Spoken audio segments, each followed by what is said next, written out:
Welcome to all.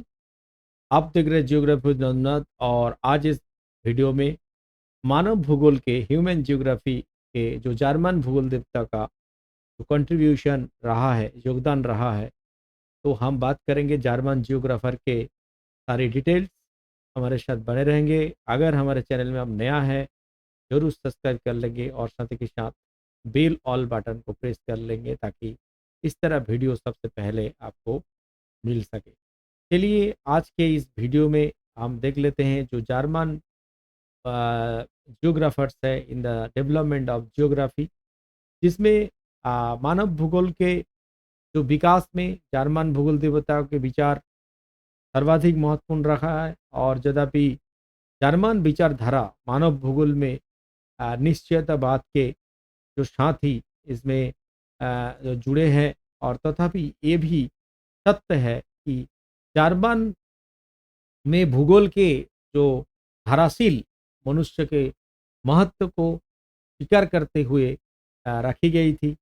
विशेष पर हामबोल्ट के बारे में बात करेंगे। रिटर और महोदय ने पृथ्वी के जो सतह के विभिन्न तत्वों को उनके सही अस्तित्व के रूप में देखा था, और ये मानव को भूगोल के अध्ययन का केंद्र मानते थे। और उनके अनुसार मनुष्य प्रकृति के साथ मिलकर अपने क्रियाकलाप अर्थात एक्टिविटीज जो है द्वारा स्थानिक विश्लेषण स्पेशल कॉम्प्लेक्स का जन्म दिया था।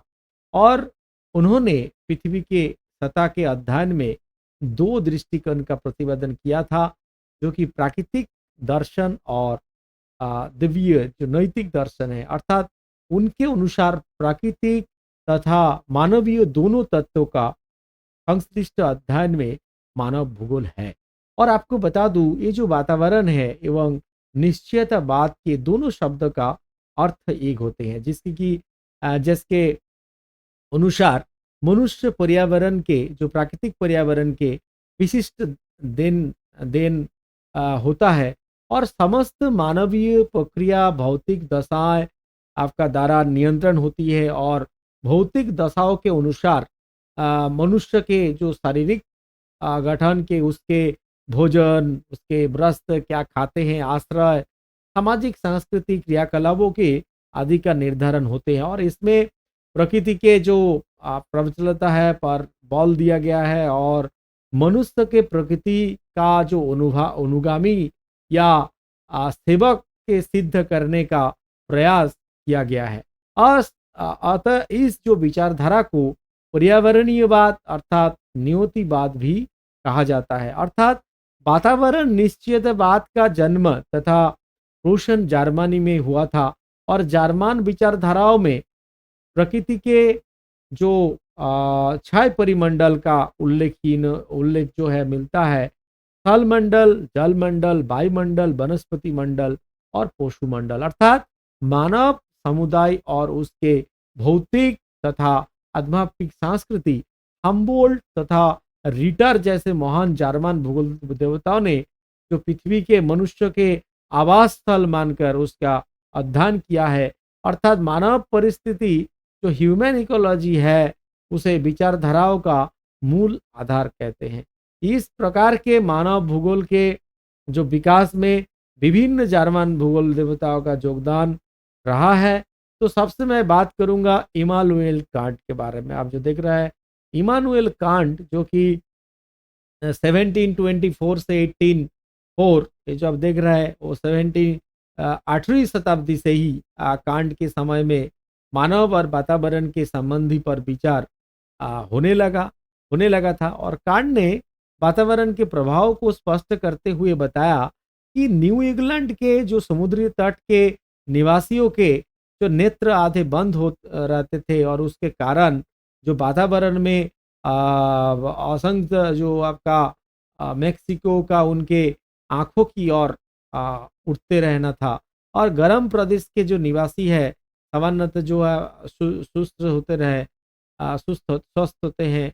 और ये जो दशा ध्रुवीय उत्तर के जो निवासियों में भी पाए जाते हैं, परंतु जो गर्म प्रदेश है दशाओं के निवासियों के अच्छी जलवायु के कारण भोजन सरलता से मिल जाती है, जबकि टुंड्रा के निवासी जो कि आपको बता दूं जो तुंद्रा में रहने वाले हैं उसके लिए कठिन परिश्रम करना पड़ता है। और कांट के जो प्रसिद्ध पुस्तक है वो है भौतिक भूगोल में मानव भूगोल के आर्थिक एकता का स्पष्ट आभास मिलता है। और इस पुस्तक में वनस्पति और जीव जंतु और मनुष्य के वातावरण के समीक्षा की गई है, जिसमें प्रकृति का मानव के इतिहास पर प्रभाव स्पष्ट दिखाई देती है। और 19वीं सेंचुरी में हम्बोल्ट, रिटार और रेडजेल आदि ने इसका विचार किया। और अमेरिकी जो आपका सैमुअल और आपका जर्मनी भूगोल देवता रेडजेल के जो विचारों से प्रभावित थे।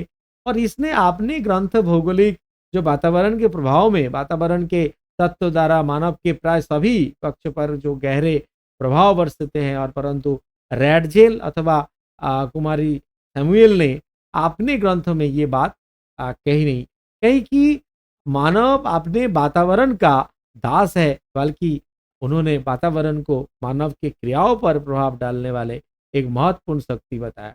उन्होंने जनसंख्या वितरण, प्रवास तथा सांस्कृतिक प्रयासों का जो प्रसारों का महत्व को स्वीकार किया। और उन्होंने जो है इनके बारे में आपको क्या बताऊं, इन्होंने बहुत सारा योगदान दिया। अर्थात 19वीं सेंचुरी में ये जो हम्बोल्ट, रिटार और रेडजेल आदि ने इसका विकास किया। और अमेरिकी जो आपका विदुषी कुमारी सैमुअल जो है जर्मन भूगोल देवता रेडजेल के विचार से प्रभावित थी। तो ये था। दूसरी मैं बात करूंगा सबसे इम्पोर्टेंट है, सबसे इम्पोर्टेंट इसलिए है कि इसका नाम अगर आपको नहीं जानते हैं तो कहीं ना कहीं भूगोल अधूरा रह जाता है।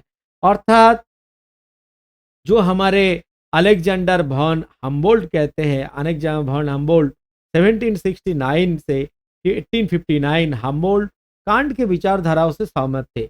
और कांट के जो सार्वभौमिक दर्शन विज्ञान के विचारों ने से उसे भूगोल देवता बना दिया था।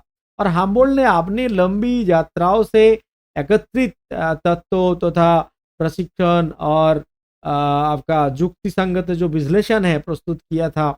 हम्बोल्ट को से भूगोल का समर्थक माना जाता है। और उनके ही सर्वप्रथम विश्व के वनस्पति, फसल, आपका ऊंचाई तथा तापमान से प्रभावित को स्पष्ट किया। उन्होंने प्राकृतिक तथा मानवीय तत्व को जो है शब्दार्थक उल्लेख किया। और अर्थात भूगोल का कई भी तत्व जो है उनके दृष्टि से छुपे नहीं थी। अर्थात हम्बोल्ट प्रकृति की एकता, यूनिटी ऑफ नेचर जो है प्रकृति कारणत्व जो कैजुअलिटी में वो विश्वख्यात थे। और उनका जो बुक था कॉस्मस, आपको बता दूं कॉस्मस नामक एक सर्वाधिक महत्वपूर्ण ग्रंथ जो आपका 18 लगभग 1845 से 1862 जो 5 खंडों में प्रकाशित हुआ था। और हम्बोल्ट की एक महत्वपूर्ण कृति गिनी जाती है। और उसने इसमें पृथ्वी के जो निर्जीव तथा जीवीय पदार्थों के बीच पारस्परिक जो संबंध का विश्लेषण किया। हम्बोल्ट के विचारधारा मानव जीवन को एक प्रमुख जो है उन्होंने दिशा दिखाया। हम्बोल्ट को यह विश्वास था कि मानव प्रजाति में शारीरिक लक्षणों के अंतर इस कारण से होते हैं कि मानव पर उनके निवास क्षेत्र के प्राकृतिक दशाओं का प्रभाव पड़ता है। अर्थात जो मनुष्य हैं वो भी प्रकृति शक्ति के प्रभाव को बदलाने या अनुकूल बनाने की कोशिश करते हैं, परंतु पेड़ पौधा तथा जीव जंतु के जो अपेक्षा मनुष्य अपने निवास क्षेत्र का मिट्टी, जलवायु जो आपका परिवर्तन अधिक प्रभावित होते हैं, क्योंकि ये अपने बुद्धि बल से प्राकृतिक शक्तियों के नियंत्रण को कम करने देता है। अर्थात हम्बोल्ट ने वातावरण निश्चितवाद के अंतर्गत वातावरण के विस्तार तथा जलवायु दशाओं के प्रभाव के जो समस्या को स्पष्ट किया और वैज्ञानिक ढंग से देखा। और उसने इस बात का अनुभव किया था कि वातावरण का प्रभाव मानव पर पड़ता है और इसमें कोई संदेह नहीं कि पर्वतीय प्रदेश के जो निवासी है उनको मैदान निवासी से भिन्न होते हैं। अर्थात हम्बोल्ट ने अपने जो सर्वकालिक ग्रंथ था कॉस्मस में उन्होंने पूर्वकालीन जो सभ्यताओं के विकास में जो भूमध्य सागर के प्रभाव के दर्शाते हुए लिखा कि समुद्र प्रभाव का स्पष्ट दर्शन जो आपका फेनिशियन लोगों के बढ़ती हुई थी शक्ति में होती है, और उनके बाद हालांकि राष्ट्रों का शक्ति के उत्पन्न भी उन्होंने दिखाई दिया। तो हम्बोल्ट प्राकृतिक शक्तियों के प्रभाव को मानता था और ये भी जानता था कि मनुष्य में जो बुद्धिबल है तथा क्षमता भी जो आश्चर्यजनक होते हैं, उसके द्वारा वो अपने आप को सभी प्रकार की जो जलवायु में रहने योग्य बना लेता है। परंतु बुद्धिबल तथा क्षमता के होते हुए मनुष्य भी अपने जीवन में टेरिस्ट्रियल लाइफ से भी नितांत संबंध रहा है। अर्थात जियोग्राफी ऑफ ओरिजिन जो कि इसमें आपके बारे में बताएंगे। तो कार्ल रिटर के बारे में आपको जानना होगा। नेक्स्ट हम बात करेंगे कार्ल रिटर के बारे में। और कार्ल रिटर एक प्रसिद्ध जो वैज्ञानिक थे और रिटर के जो मानव केंद्रित अर्थात एंथ्रोपोसेंट्री जो विचारधारा से उसके विकास हुआ और उसके साथ विकास हुआ था। फिर भी रिटर ने जो न केवल प्रकृति को मुख्य नहीं माना था, उन्होंने बल्कि मानव और पृथ्वी का पारस्परिक जो क्रियाओं को भी महत्वपूर्ण समझता था। और उसने अपने ग्रंथ यूरोप में विभिन्न प्रदेश जो कि जो वर्णन को दी गई और बांटा था।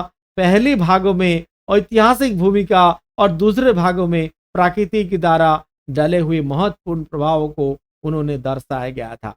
गाइस, आप अगर हमारे चैनल में नया है जरूर सब्सक्राइब कर लेंगे और बेल ऑल बटन को प्रेस कर लेंगे। इस तरह अच्छा वीडियो आपको मिलते रहेगा।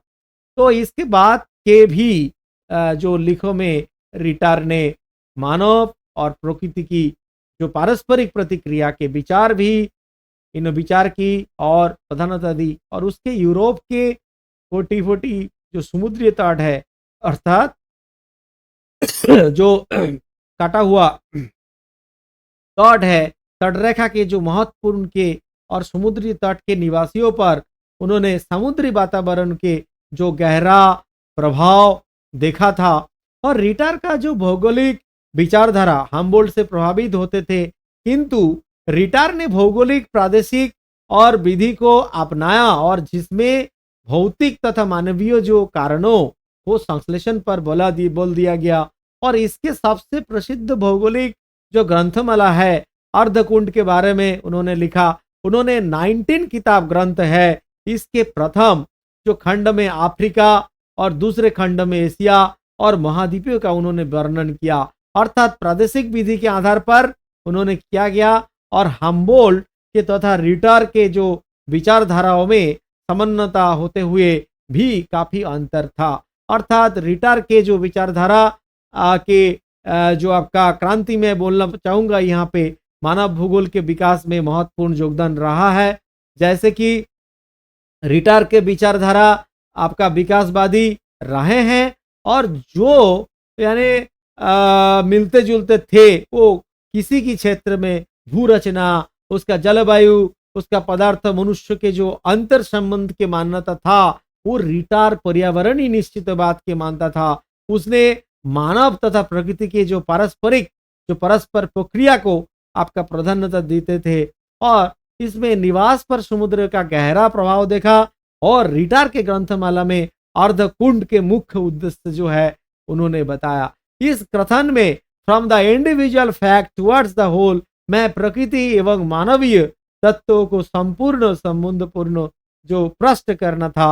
अतः विभिन्न भौगोलिक व्यक्तित्व वाले जो इकाई के पारस्परिक जो आपका व्याख्यान के करके रिटर ने आपका पृथ्वी के एकता स्पष्ट करना ही उसका मानव भूगोल का मेन उद्देश्य उन्होंने मानता था। अर्थात रिटर का मत था कि पृथ्वी तथा उसके निवासी में जो घनिष्ठ संबंध हो और दोनों में से किसी भी एक भी अगर अलग से प्रस्तुत नहीं किया जा सकता। रिटर भी हम्बोल्ट के तरह प्रकृति और एकता में विशेष जो है विश्वास रखता था।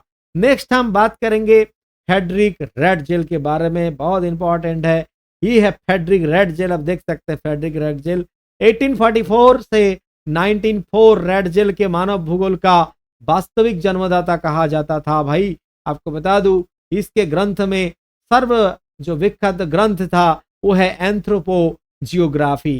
3 ग्रंथ है इनका और उनमें भौगोलिक तत्व की तुलना की गई है और प्राकृतिक घटनाओं का एक विश्व के दृश्य प्रस्तुत किया गया है।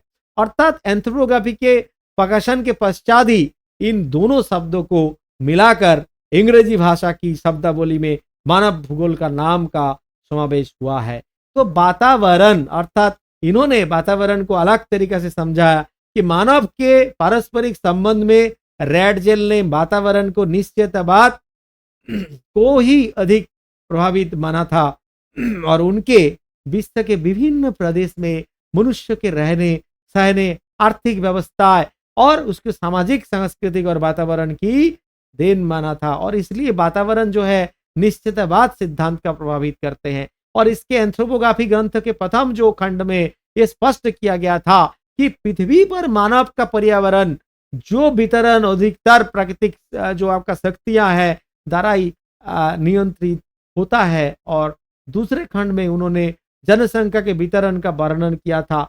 अर्थात रेडजेल के प्राकृतिकवाद का जो प्रणेता भी कहा जाता है और क्योंकि रेडजेल ने मानव भूगोल के विकास में सबसे अधिक योगदान दिया है। अर्थात रेडजेल प्रकृति के वातावरण तथा मनुष्य के अंतर संबंध को उभारना चाहते थे।